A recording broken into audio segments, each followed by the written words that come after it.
Untukmu yang mendengarkan, terima kasih sudah menyempatkan. Selamat datang di Suara Harianku Podcast. Ini tentang bagaimana suara berpadu rasa. Kamu cukup mendengarkan, karena ini hanya suara. Halo, kembali lagi bersama saya Muhammad Malik Ibrahim Suhaimi. Ya, setelah sekian lama saya tak membuat suatu podcast lagi, yang sama-sama kita tahu bahwa minggu-minggu lalu saya disibukkan dengan UTS, ya alhamdulillah, dengan sebuah kerja keras, tentunya dibarengi dengan sebuah doa. Akhirnya beres juga. Oh iya, pernah gak sih kamu merasa tak dihargai oleh seseorang? Nah, kali ini kita akan bahas sebuah cerita yang sangat menginspirasi, khususnya untuk kamu yang sedang gelisah karena dirundung sebuah tuntutan hidup, atau untuk kamu yang sedang merasakan sakitnya hati karena orang yang kamu cintai tak pernah memberi respon yang pasti. Bahkan mengacuhkan sehingga kamu sakit hati yang selalu menghantui. Jadi ada seorang santri sedang membersihkan akuarium kiainya.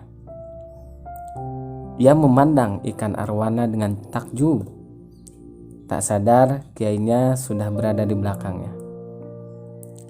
"Kamu tahu berapa harga ikan itu?" tanya sang kiai.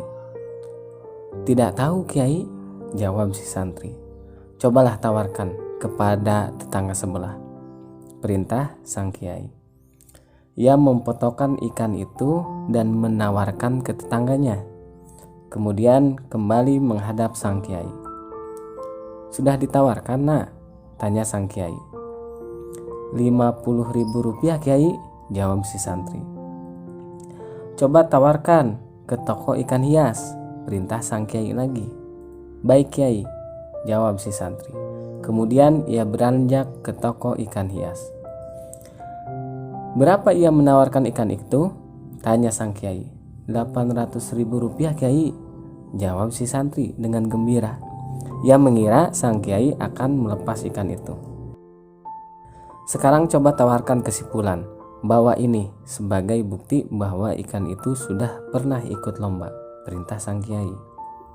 "Baik, Kiai," jawab si santri. Kemudian ia pergi menemui si Fulan yang dikatakan gurunya. Setelah selesai, ia pulang lagi menghadap sang guru. "Berapa ia menawarkan ikannya?" tanya sang kiai. 50 juta rupiah, Kiai." Ia terkejut sendiri menyaksikan harga satu ikan yang bisa berbeda-beda. "Nah, aku sedang mengajarkan kepadamu bahwa kamu hanya akan bisa dihargai dengan benar ketika kamu berada di lingkungan yang tepat." Begitu kata statement seorang kiai. Oleh karena itu, jangan pernah kamu tinggal di tempat yang salah lalu marah karena tidak ada yang menghargaimu. Mereka yang mengetahui nilai kamu itu yang akan selalu menghargaimu. Kullana ashosun adiyun fi nazri man la ya'rifuna. Kita semua adalah orang yang biasa dalam pandangan orang-orang yang tidak mengenal kita. Wa kullana ashosun raifuna fi nazri may yafhamuna. Kita adalah orang yang menarik di mata orang yang memahami kita. Wa kullana ashosun mumayyizuna fi nazri may yuhibbuna. Kita istimewa dalam penglihatan orang yang mencintai kita. Wa kullana ashosun magruruna fi nazri may yahsuduna. Kita adalah pribadi yang menjengkelkan bagi orang yang penuh kedengkian.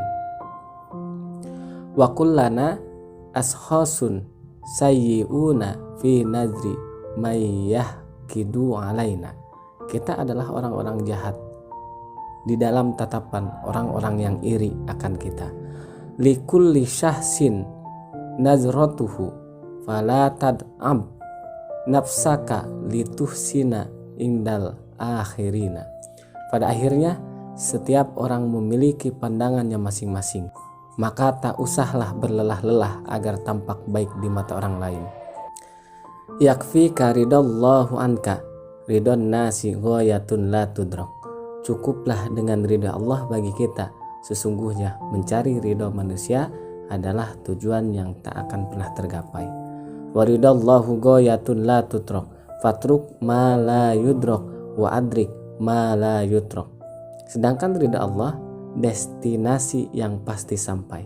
Maka tinggalkan segala upaya mencari keridhaan manusia dan fokus sajalah pada ridha Allah Subhanahu wa taala. Maka dari itu, kita yang sedang dirundung dengan kesedihan, kita yang sedang galau akibat ditinggalkan, kita yang sedang pusing-pusingnya mencari seseorang teman untuk melanjutkan sebuah perjalanan dalam hidup kita, janganlah pusing-pusing, janganlah galau-galau, janganlah kalian mencari ridho manusia, karena sesungguhnya kalian itu harus fokus mencari ridho pada Allah Subhanahu wa taala. Jadi nggak usah pusing-pusing, serahkan semua jodoh, semua rezeki, semua apa yang kita butuhkan kepada Allah Subhanahu wa taala.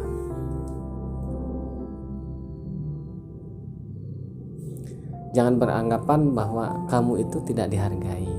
Jangan beranggapan kamu itu tidak sempurna.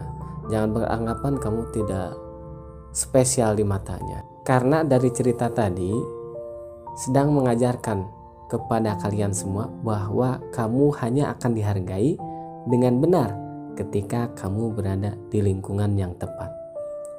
Kamu akan bisa dicintai, kamu akan bisa dihargai, kamu akan bisa disayangi, kamu akan bisa mendapatkan sesuatu kebahagiaan ketika kamu berada dekat dengan orang yang tepat, orang yang benar menghargai, mencintai kekuranganmu, kelebihanmu, bahkan segala sesuatu hal yang ada pada dirimu, maka dia akan cintai, maka dia akan sayangi.